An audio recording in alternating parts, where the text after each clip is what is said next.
Hello, my name is Adelso Riveron with Related Services. On behalf of Alex and Sue, owners of the Garrison, and myself, we're very happy to say that with your help and support, we raised $540 for Casa Familia at our last poker tournament. The next tournament is this coming Tuesday, May 20th. Proceeds will benefit the CGTLEA. We have the current president of the South Florida chapter of the CGTLEA, our hometown hero and retired Coast Guardsman, Angel Luis Vazquez. Angel, once again, thank you for coming out. I'd like for you to share with us a bit about the Coast Guard, about your career, and what the CGTLEA does with the money, and hopefully all the money we'll be able to gather at this tournament. The CGTLEA is a Coast Guard Tactical Law Enforcement foundation. We have a national chapter, and then we have small chapters throughout the country. What the CGTLEA does, and these proceeds go for scholarship for dependents of members that apply for the scholarship. Obviously, not everyone gets, it's not free money. You have to apply for it, you have to have a certain GPA, you have to write an essay, and then we also have the Emergency Assistance Fund. So in the Emergency Assistance Fund, in the last 16 years, we've given out over $1 million.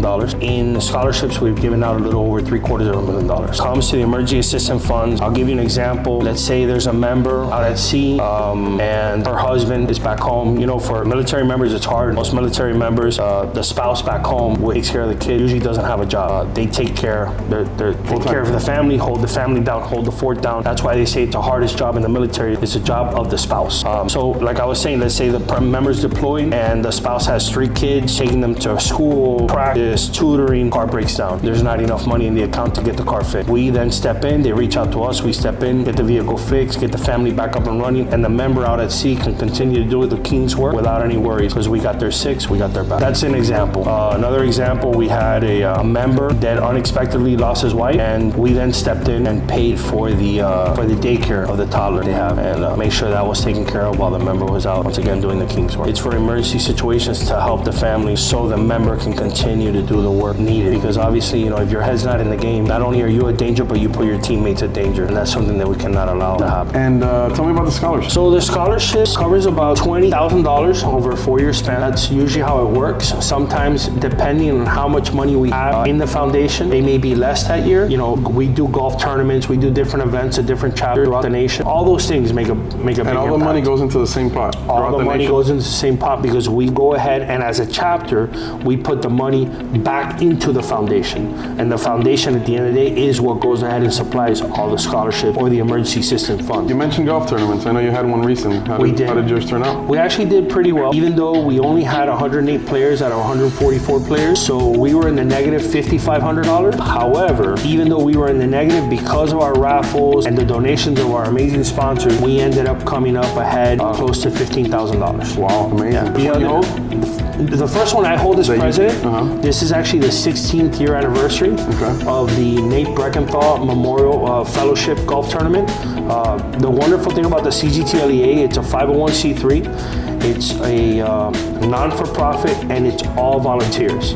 Ours is completely made up of volunteers, and just about all of us are either prior members, retired members, reservists, and that's what comprises our foundation. Amazing. Yeah. So tell us real quick, what does the Coast Guard do? I know you guys jump, rappel, and save the guys in Alaska when they fall in and or their boat sinking, but what happens here in Florida? We do so many things in Miami. For instance, we have a construction tender in Miami Beach called the Coast Guard Cutter Hudson. Coast Guard Cutter Hudson has a 70-foot boom crane on it, and they go ahead and they mark all the channel from the Dry Tortugas up to Sebastian Inlet. Then we have Air Station Miami, which is pretty much a busy air station in the Coast Guard. So being stationed at Air Station Miami is like a really big thing. You know, besides that, I think the only other air stations that are really cool would be Kodiak, Alaska, or Barbers Point, because, I mean, who doesn't want to be in Hawaii? What are the typical calls you run out of here?